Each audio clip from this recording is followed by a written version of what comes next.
Morning student. आज मैं आपको व्याकरण से संधि पढ़ाऊंगी। संधि की परिभाषा: जब दो वर्ण पास पास आते हैं या मिलते हैं, उनमें विकार उत्पन्न होता है और उसमें जो परिवर्तन आता है उस विकार युक्त मेल को ही संधि कहते हैं। संधि विच्छेद: शब्दों के मेल से उत्पन्न ध्वनि परिवर्तन को ही संधि कहते हैं। शब्दों के मेल से उत्पन्न ध्वनि परिवर्तन को ही संधि कहते हैं। परिणाम स्वरूप उच्चारण एवं लेखन दोनों ही स्तरों पर अपने मूल रूप से भिन्नता आ जाती है, अतः इन शब्दों को पुनः मूल रूप में लाना ही संधि विच्छेद कहलाता है। जैसे दो शब्द वर्ण और मेल। संधि युक्त महा प्लस ईस, तो महा प्लस में क्या आया? अ प्लस ई।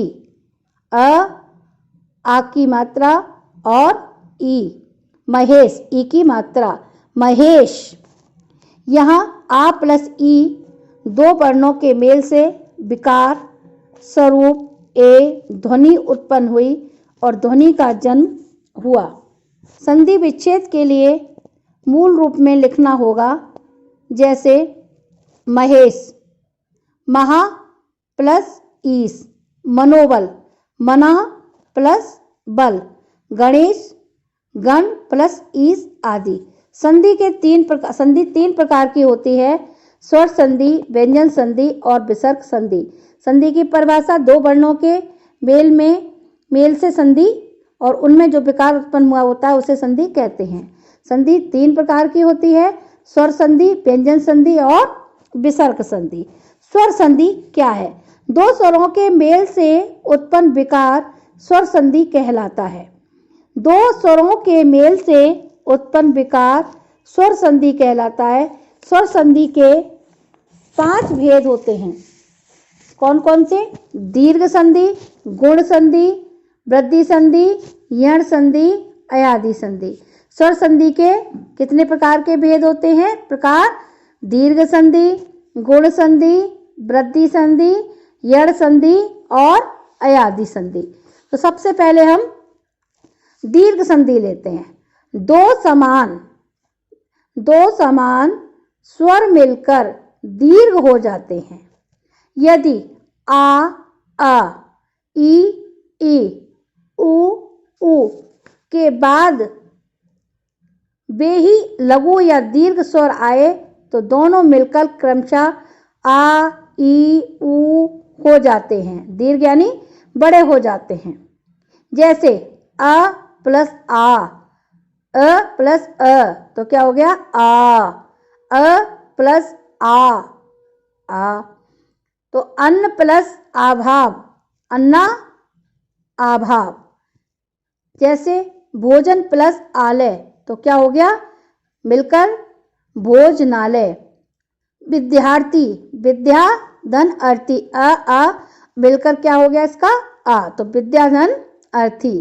जैसे महा प्लस आत्मा, महात्मा, तो ये दीर्घ बन गया आ, तो तीनों मिलकर क्या हो गया? आपको आ का डंडा आ रहा है इधर भी, और आ का डंडा तो बड़ा हो गया, तो क्या हो गया? महात्मा। गिरी प्लस इंद्र, ई की मात्रा आ रही है, ई, तो क्या बड़ी ई आ गई, तो गिरी प्लस इंद्र, तो गिरीन्द्र। मही प्लस इंद्र, महेंद्र। गिरी प्लस ईस, गिरीश। ये कुछ उदाहरण है दीर्घ संधि के जो आपको करने हैं। अब लेते हैं गुण संधि की। यदि आ या आ के बाद ई या ई, उ या उ, री आए तो दोनों मिलकर क्रमशः ए, ओ और अर हो जाते हैं। जैसे आ प्लस ई, ए, तो देव प्लस इंद्र, देवेंद्र। आ प्लस ई, ए, गण प्लस ईस, गणेश। यथा प्लस इष्ट, तो यथेष्ट। इसमें क्या होगा? आ प्लस ई, तो क्या बन जाएगा? ए, तो यथा प्लस ईस्ट, यथेष्ट। रमा प्लस ईस तो क्या हुआ रमेश। इसमें आ ई तो ए बन जाएगा तो क्या हो गया रमेश। वीर प्लस उचित वीरोचित। जल प्लस उर्मी क्या हो गया जलोर्मी। महा प्लस उत्सव तो क्या हुआ इसका संधि विच्छेद महोत्सव। महा प्लस ऋषि तो महर्षि। अब लेते हैं वृद्धि संधि। जब आ या आ के बाद ए या ए हो तो दोनों के स्थान पर ए, यदि ओ या ओ हो तो दोनों के स्थान पर औ हो जाता है। जैसे एक प्लस एक तो क्या हुआ एक एक। परम प्लस ऐश्वर्य तो क्या हो गया परमेश्वर। सदा प्लस एव क्या क्या हुआ इसका सदैव। कैसे बनेगा आ प्लस ए और ए। महा प्लस ऐश्वर्य महेश्वर। परम प्लस ओज परमोज। महा प्लस ओजस्वी तो माहो ओजस्वी। वन प्लस औसत तो वनौसत। महा प्लस औसत तो महोसत। अब लेते हैं यड़ संधि। यदि ई या ई ऊ या ऊ तथा री के बाद कोई भिन्न स्वर आए तो ई का या ऊ का व और री का रा हो जाता है। यदि ई या ई ऊ या ओ तथा री के बाद कोई भिन्न स्वर आए तो ई का या ऊ और ऊ का व और ऋषि का र हो जाता है। साथ ही बाद वाले शब्द का पहला वर्ण जुड़ जाता है। जैसे अधि अत्यधिक तो क्या हुआ अति प्लस अधिक। तो ये कैसे बनता है ई प्लस अ य अत्यधिक। अति प्लस धिक अधिक तो अत्यधिक। इति प्लस आदि तो क्या बना इत्यादि। नदी प्लस आगम तो नदागम। अति प्लस उत्तम उत्तम। अति प्लस ऊष्म अत्यष्म। प्रति प्लस एक प्रत्येक। सु प्लस आगत स्वागत। ये कई उदाहरण हैं आपके यड़ संधि के। यानी यड़ संधि की सबसे बड़ी पहचान है कोई भी शब्द के पीछे इसमें एक टूटा वर्ण जरूर आएगा तो आपको पता चल जाएगा यहाँ पर यड़ संधि है। अयादि संधि ये आपको याद करने पड़ेंगे तभी आपको पता चलेगा कौन सी संधि इसमें है। आपने 7th में भी संधि पढ़ी होगी। अयादि संधि यदि ए या ए ओ या औ के बाद कोई भिन्न स्वर आए तो ए का आय हो जाता है तथा ओ का अव और औ का आव हो जाता है। जैसे ने प्लस अन नयन। ने प्लस अक नायक। पौ प्लस अन पावक। पौ प्लस अक पावक। पौ प्लस अन पवन। पौ प्लस अक पावक। अब लेते हैं दूसरा व्यंजन संधि। जब पास आने वाले दो वर्णों में से पहला वर्ण व्यंजन हो जाता है और दूसरा स्वर अथवा व्यंजन हो जाता है उसमें उस संधि को व्यंजन संधि कहते हैं। जब पास आने वाले दो वर्णों में से पहला वर्ण व्यंजन हो और दूसरा स्वर अथवा व्यंजन कुछ भी हो तो उसमें होने वाली संधि को व्यंजन संधि कहते हैं। व्यंजन संधि संबंधी कुछ प्रमुख नियम हैं जो इस प्रकार है। पहला नियम यदि प्रत्येक वर्ग के पहले वर्ण अर्थात क च ट च प के बाद किसी वर्ग का तृतीय या चतुर्थ वर्ण आए या र ल व या कोई स्वर आए तो क च ट प के स्थान पर अपने ही वर्ग का चौथा वर्ण अर्थात ग ज ड द व हो जाता है, जैसे बागीस, बागीस तो बाग प्लस ईस, बागीस। दिग्गज, दिग प्लस गज, दिग्गज। बागदान, बाग प्लस दान, बागदान। सतवाणी, सत प्लस वाणी, सदवाणी। अनंत, अच प्लस अंत, अनंत। अभिवंदन, अप प्लस ईंधन, अभिवंदन। ये इसके उदाहरण हैं।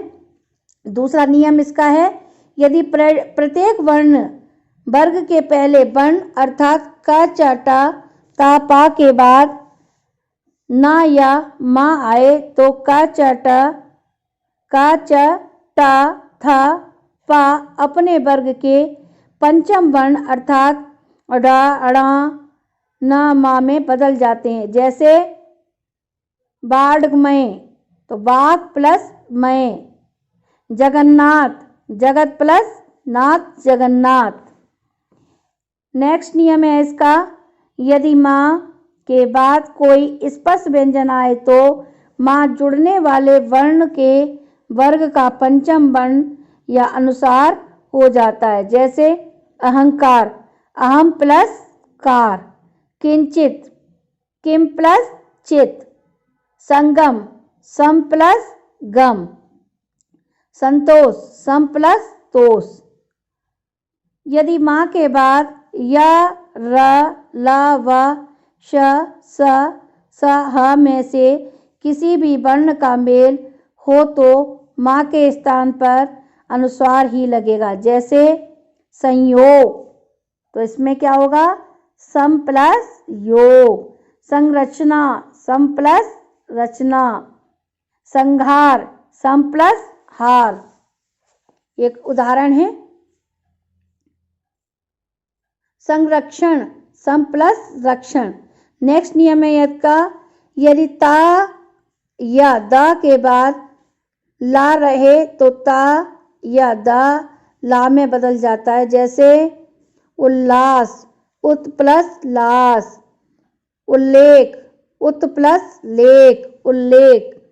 यदि ता या दा के बाद जा या झा हो तो ता या दा जा में बदल जाता है, जैसे सज्जन, सत प्लस जन। यदि नेक्स्ट नियम है इसका, यदि ता या दा के बाद श हो तो ता या द का चा और शा का छ हो जाता है, जैसे उच्छ्वास, उत प्लस श्वास। नेक्स्ट नियम है इसका, यदि ता या द के बाद च या छ हो तो ता या द का च हो जाता है, जैसे उच्चारण, उत प्लस चारण। सच्चरित, सत प्लस चरित। नेक्स्ट है त या द के बाद यदि हा ह हो तो त द के स्थान पर दा और ह के स्थान पर धा हो जाता है, जैसे तद्दित, तत् प्लस हित। उद्दत, उत प्लस हार, उद्धार। नेक्स्ट है, जब पहले पद के अंत में स्वर हो और आगे के पद का पहला वर्ण छा हो तो छा के स्थान पर छ हो जाता है, जैसे अनुच्छेद, अनु प्लस छेद। परिच्छेद, परि प्लस छेद। नेक्स्ट, यदि किसी शब्द के अंत में अ या आ को छोड़कर कोई अन्य स्वर आए एवं दूसरे शब्द के आरंभ में स हो तो सा के स्थान पर श हो जाता है, जैसे अभिषेक, अभि प्लस शेक। विषम, बी प्लस सम, विषम। नेक्स्ट है इसका, री र स के बाद जब कोई स्वर वर्गीय या वर्गीय वर्ण अनुस्वार अथवा य व ह में से कोई कोई वर्ग आए तो अंत में आने वाला नण हो जाता है। जैसे भरण, भर प्लस अन, भूषण, भूष प्लस अन, भूषण। रामायण, राम प्लस अयन, रामायण। ये आपका व्यंजन संधि समाप्त होती है। उसके बाद में नेक्स्ट है आपकी विसर्ग संधि। विसर्ग में 2 डॉट डॉट होती हैं, उसकी पहचान है। विसर्ग के साथ स्वर या व्यंजन के मेल में जो विकार होता है उसे विसर्ग संधि कहते हैं। विसर्ग संधि संबंधी कुछ प्रमुख नियम इस प्रकार हैं। यदि किसी शब्द के अंत में विसर्ग ध्वनि आती है अथवा उसके बाद में आने वाले शब्द के स्वर अथवा व्यंजन का मेल होने के कारण जो ध्वनि विकार उत्पन्न होता है वही विसर्ग संधि होती है। जैसे मनो विराम, तो मनः प्लस अभिराम। अधो भाग, अघ प्लस भाग। मनोनुकूल, मना प्लस अनुकूल। इसका दूसरा नियम है, यदि विसर्ग के पहले आ हो और बाद वाले शब्द का पहला अक्षर आ ए हो तो विसर्ग का लोप हो जाता है। जैसे अतएव, अतः विसर्ग 2 बिंदु हैं, अतः प्लस एव। नेक्स्ट है इसमें, यदि विसर्ग के पहले आ हो तथा बाद में किसी भी वर्ग का तीसरा चौथा वर्ण अथवा यराला व व्यंजन आते हैं तो विसर्ग ओ बदल जाता है। जैसे तपोवन, तपा प्लस वन। अधोगामी, अघा प्लस गामी, अधोगामी। वयोवृद्ध, वया प्लस वृद्ध। अंतोतगत्वा, अनंत गत्वा। मनोविज्ञान, मना प्लस विज्ञान। यदि नेक्स्ट नियम है इसका, यदि विसर्ग के बाद आ के अतिरिक्त कोई अन्य स्वर अथवा किसी वर्ग का तृतीय चतुर्थ या पंचम वर्ण हो या अलावा हा हो तो विसर्ग के स्थान में रा हो जाता है। जैसे आयुर्वेद, तो आयुः प्लस वेद, आयुर्वेद। ज्योतिर्मय, ज्योतिर्ह प्लस मय, ज्योतिर्वा। यदि विसर्ग के बाद तालव्य श आता है तो विसर्ग श हो जाता है। जैसे पुनरच्छ, पुनः प्लस च। नेक्स्ट, यदि विसर्ग के बाद ता या दंतस्य स आता है तो विसर्ग स हो जाता है। जैसे पुरस्कार, पुरः प्लस कार, पुरस्कार। नमस्ते, नमः प्लस ते, नमस्ते। यदि विसर्ग के पहले ई या उ स्वर हो और उसके बाद क च प म वर्ण आए तो विसर्ग मूर्धन श हो जाता है। जैसे आविष्कार, अभि प्लस कार, आविष्कार आदि। तो इस प्रकार बच्चों आपकी संधि 3 प्रकार की होती है और उसके नियम मैंने आपको बताए।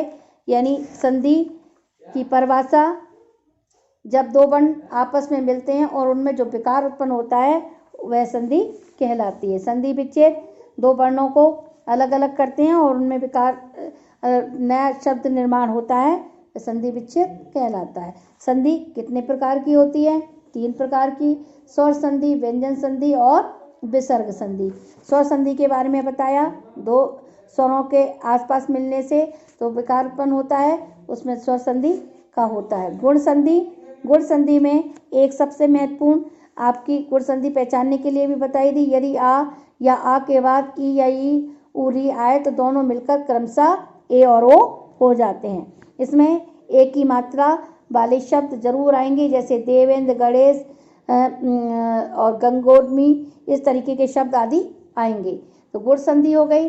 वृद्धि संधि, वृद्धि संधि का सबसे महत्वपूर्ण एक एक आपने देखा होगा, इसमें एक छोटे नियम में इसमें अधिकांश दो मात्राएं अवश्य आती हैं। ईयड़ संधि में हमेशा कोई ना कोई पहचान के लिए उसमें वर्ण टूटा जरूर, शब्द यानी टूटा होगा। अयादि संधि आपकी ऐसे नयन तो ने प्लस अन, इस तरीके से आपकी व्यंजन संधि भी आपकी व्यंजन से व्यंजन का मेल। और नेक्स्ट है आपकी विसर्ग संधि, विसर्ग भी आपके पहचान में आ जाएगा।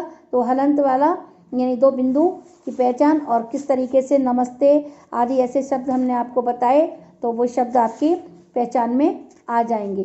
तो संधि आपको बच्चों याद करनी है और आपको संधि पूर्ण करनी है। एक नेक्स्ट टॉपिक में काल और ले रही हूँ। काल क्या होता है? काल आप जितनी भी आप ग्रामर करते हैं वो आपके लिए बहुत लाभदायी है। आने वाले समय में भी ग्रामर व्याकरण बहुत ही महत्वपूर्ण होती है, क्योंकि आप जैसे जैसे बड़ी क्लासेस में आते जाएंगे और कंपटीशन की तैयारी होगी, वहाँ भी महत्वपूर्ण पाई जाती है। काल एक छोटा सा टॉपिक और है, काल और मैं पढ़ाऊंगी। काल का अर्थ, काल का अर्थ क्या होता है बच्चों? समय। काल का अर्थ क्या होता है? समय। क्रिया के जिस रूप से उसके होने का समय मालूम हो उसे काल कहते हैं।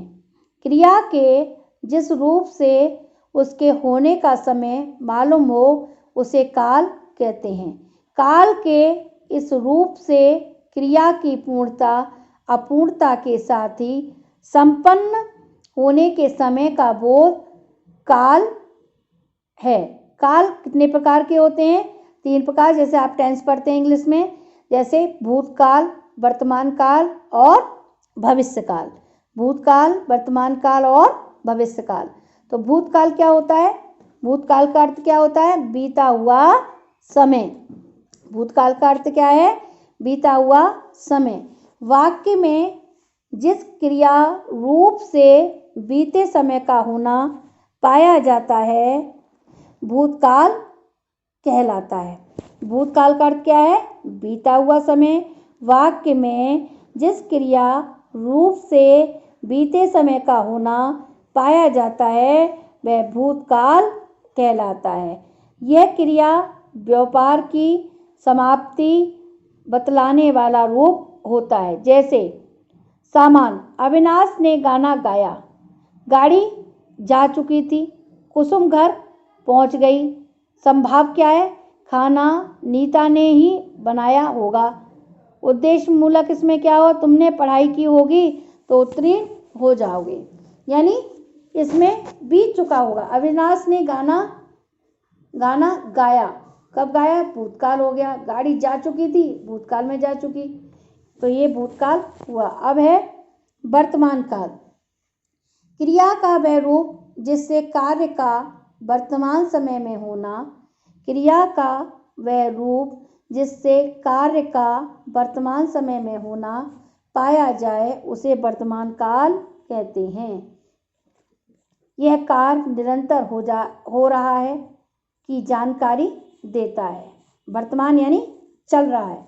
जैसे मैं आपको पढ़ा रही हूँ, आज मैंने इस टॉपिक पर पढ़ाया तो मैंने वर्तमान में पढ़ाया, कल आपके पास में पहुँचेगा तो वह बीत जाएगा, भूतकाल में आपके पास में पहुँचेगा। तो ऐसे ये बदलता रहता है। जैसे प्रशांत खेल रहा है तो ये क्या हुआ? वर्तमान में खेल रहा है। लता गीत गा रही है, मोहन परीक्षा दे रहा होगा, तो वह आपका दे रहा होगा यानी कल दे रहा होगा। तुम ये पाठ पढ़ो, अब मैं चलूँ। ये पाठ पढ़ लिया, अब मैं चलूँ। वर्तमान हो गया और बीत चुका। नेक्स्ट है भविष्यकाल। क्रिया के जिस रूप से यह ज्ञात होता है कि कार्य आने वाले समय में संपन्न होगा उसे भविष्यकाल कहते हैं। भविष्यकाल का मतलब फ्यूचर, आने वाले समय में जो कार्य संपन्न हो उसे फ्यूचर कहते हैं। कृष्णा लेख लिखेगी, यानी भविष्यकाल में लिखेगी, कब लिखेगी ये निश्चित नहीं। अंकित पुस्तक पढ़ेगा, लड़के खेलेंगे, औरतें गीत गाएंगी। ये कई उदाहरण हैं। तो ये काल के कई सारे उदाहरण आपके सामने यहाँ पर प्रस्तुत हुए। एक छोटा सा टॉपिक संधि के बारे में मैंने आपको काल ले लिया। तो काल आपको वर्तमान 3 प्रकार के होते हैं, भूतकाल, वर्तमान काल और भविष्य काल। इस प्रकार ये काल समाप्त होते हैं। संधि की परिभाषा आपको याद करनी है। संधि के 3 प्रकार की होती है, स्वर संधि, व्यंजन संधि और विसर्ग संधि। स्वर संधि के भी आपके 5 भेद होते हैं, गुण दीर्घ संधि, गुण संधि, यड़ संधि, यड़ संधि, अयादि संधि आदि आपकी ये इस प्रकार से होती है। और विसर्ग संधि में आपके विसर्ग संधि में आपकी पहचान हलन के द्वारा हो जाती है। इस तरीके से आपको ये संधि संपर्क करनी है। ठीक है, धन्यवाद।